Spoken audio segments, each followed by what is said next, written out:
Muhammad, paix et salut sur lui, est né à la Mecque dans la tribu des Quraysh, une des tribus les plus respectées de la région.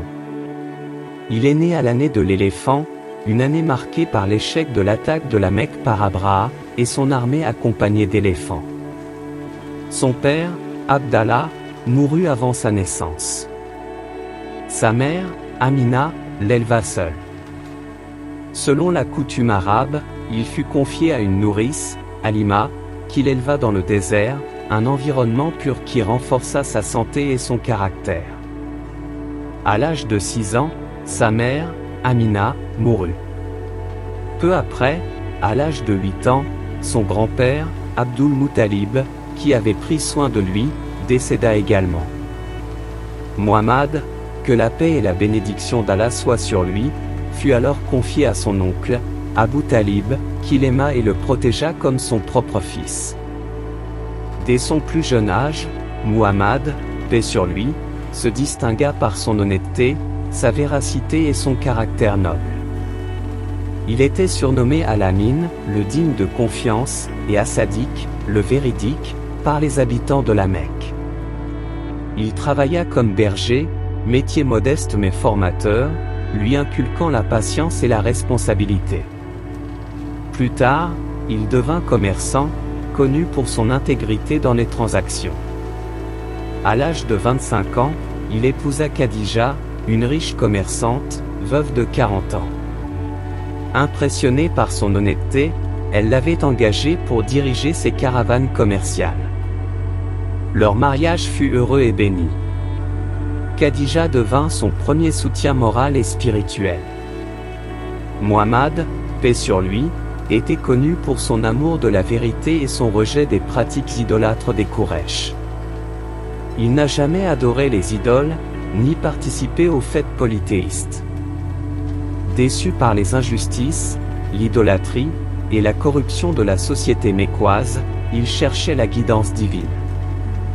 Il aimait se retirer dans la grotte de Hira, située dans une montagne près de la Mecque, pour méditer et réfléchir sur la création et le sens de la vie. À l'âge de 40 ans, alors qu'il méditait dans la grotte de Hira, l'ange Jibril, Gabriel, lui apparut pour la première fois. Jibril lui dit, « Lis ». Muhammad, surpris et effrayé, répondit, « Je ne sais pas lire ». L'ange l'étreignit fortement et répéta l'ordre 2 autres fois. « Je ne sais pas lire », répéta Mohammed, paix sur lui. Jibril récita alors la parole divine. « Lis, au nom de ton Seigneur qui a créé l'homme d'une adhérence. Lis. Ton Seigneur est le très généreux, qui a enseigné par la plume, a enseigné à l'homme ce qu'il ne savait pas. » Ce sont les 5 premiers versets de la sourate 96, Al-Alaq, l'adhérence. Tremblant et bouleversé, Muhammad, paix sur lui, retourna chez lui et demanda à Khadija de le couvrir en disant, « Couvrez-moi, couvrez-moi. » Khadija le réconforta, apaisa ses craintes, et l'écouta attentivement.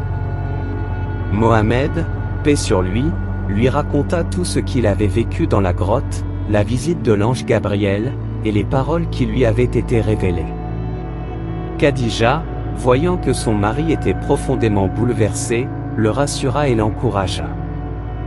Elle lui dit que cette divinité qui venait de se manifester à lui ne pouvait pas lui causer des ennuis, car il était un homme de bien, juste et honnête, et qu'il prenait soin des pauvres et des opprimés.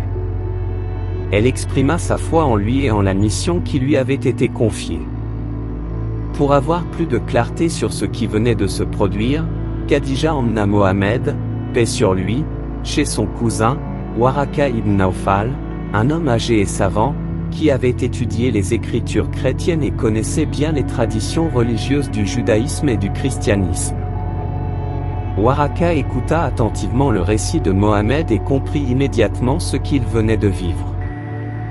Il lui dit, « Cette immense créature que tu as vue, c'est l'ange de la révélation que Dieu avait envoyé à Moïse. Si je vivais assez longtemps pour voir ce moment, je t'aiderai avec toute ma force quand ton peuple te rejettera. » Par ces mots, Waraka confirma que Mohammed venait de recevoir une révélation divine, comme l'avaient reçu les prophètes avant lui. Il prédit également que Mohammed rencontrerait une forte opposition, ce qui s'est effectivement réalisé plus tard. Cette phase de la vie du prophète Muhammad, paix sur lui, de sa naissance à la première révélation, montre la préparation divine d'un homme destiné à transformer le monde. Elle reflète son caractère exceptionnel, sa piété, et la sagesse avec laquelle Allah l'a préparé à recevoir le message universel de l'islam.